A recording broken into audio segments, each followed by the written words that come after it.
Hey guys, this video will be for how to solve the 4x4 Rubik's Cube using the Yao method. So the first thing you want to identify is white centerpieces, and those are the pieces that go in the 2x2 part in the middle. So we have a white centerpiece here, and when you find two, you want to join them together. This makes what's called a bar, and then you want to find two more, and then join them together without breaking the other one. This part should be pretty easy. Then at the end, join them together like that to make the white center. All right, now opposite of the white center, you want to put the yellow center here. So what you want to do again is make bars. Here we have one already made. So what we're going to do is move it into the top, and that breaks the white center. So what we're going to do is spin it to the other side like this, and then move the white center back down. So here we have our last two yellow centers. So what we want to do is get them into a bar. Right now they're diagonal, which is not what we want. So we can split them up like this, and then move them in such a way that when we join them together again, they will make another bar. Move one up to replace the other one, spin it, and then come back down. Put the white center on your left side, and now we're going to start a little bit of edge pairing. So edges are just these pieces here, where they're not corner pieces and not center pieces. So we want to find white edges like these, and we want to find a pair of them. So here we have white blue, and here we have white blue. So the goal here, in order to pair them up, is to use the two middle slices, the vertical slices here. This is currently on the right slice, so we want the other one to go on the left slice. So what we can do is something like this to get them both in the slices, one on the right, one on the left. So now you just turn the middle slice in order to pair them up, and you put this into the white side so that white matches white. All right, now we need to find another pair. So here we have green, white, and green, white. So what I can do to move this one into a slice is to do this. Now for this one, here we see this one is in the left slice. So we want to put this one in the right slice, which can be done like this. Now we can pair them up. So here we have blue, and on the opposite side of blue should be green, which means I can put green in here and that would be okay.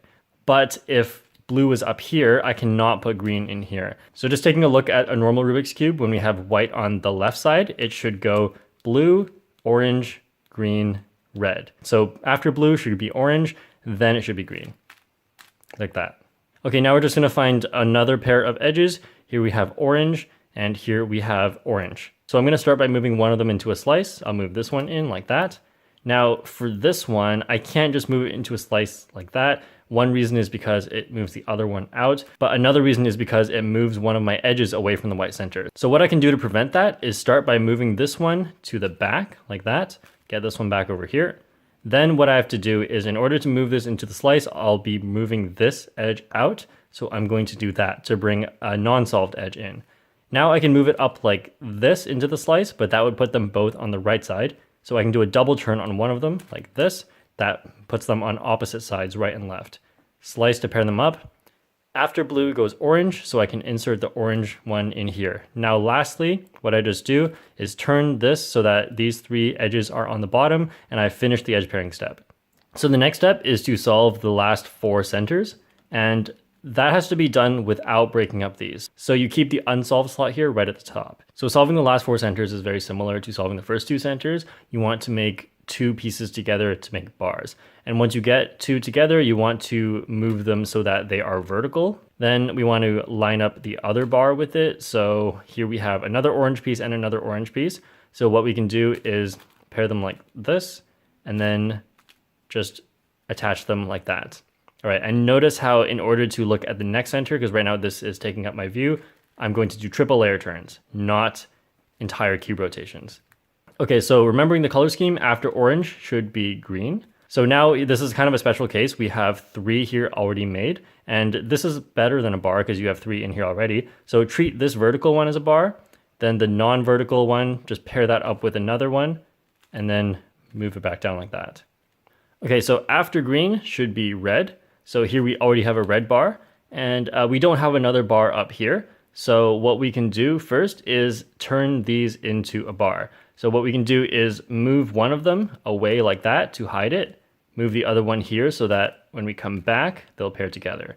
Then what we can do is get the two reds on the same side, move this one up, do a double turn, and then move that back down. So when solving the last four centers, just make sure that you pay attention to these not being messed up, and also don't mess up the centers that you've already solved.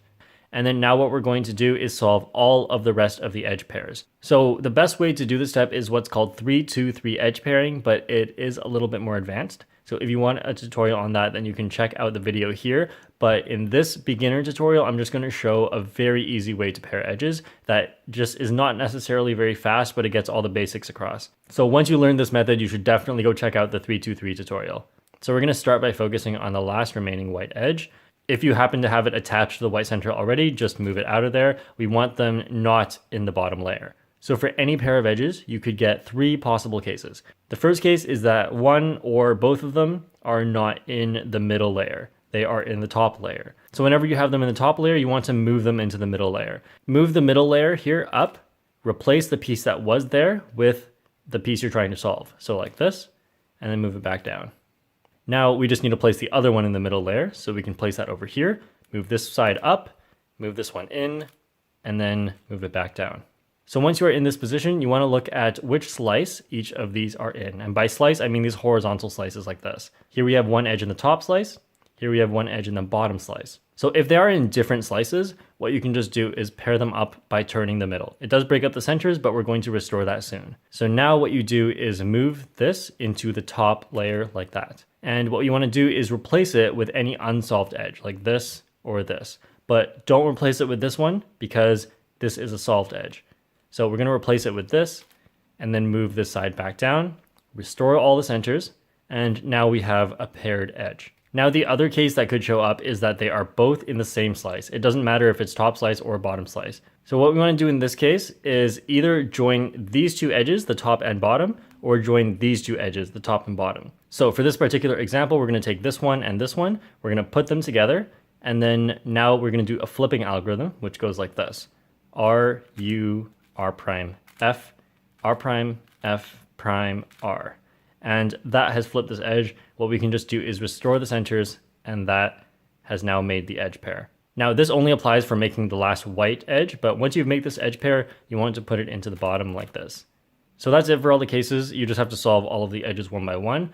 And then the last thing is once you get to the very last two edges, if we pair up the red-green with the red-green like this, there is no other possible edge that we can replace it with because all the other edges are solved. So we can't replace this with an unsolved edge.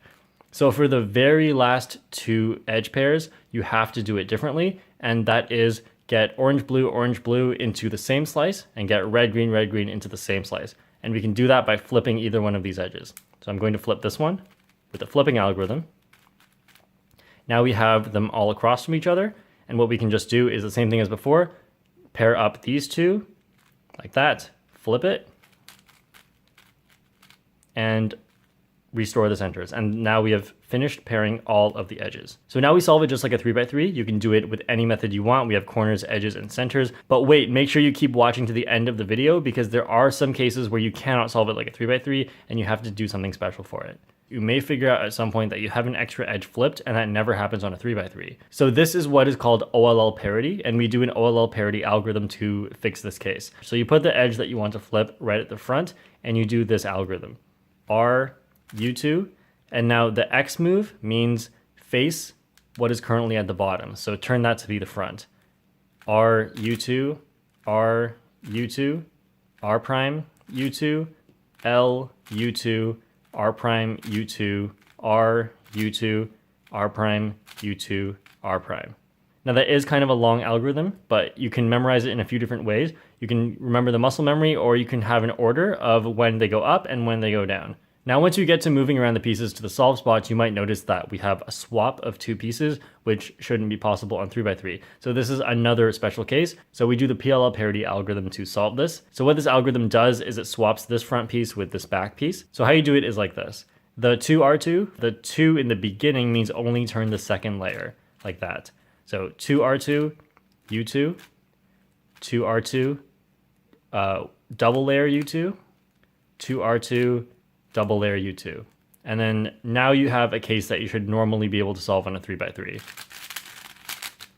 So if you want to learn any more advanced things about 4x4, you can just check out the playlist here, or you can look at the individual videos down in the description. So these are all the important things you need to know to get very, very good at 4x4. Right now I average 40 seconds on 4x4, so you can definitely trust me on this. If you're interested in more speed cubing tutorials, I have more tutorials here on the end screen, and I guess I'll see you guys all next time.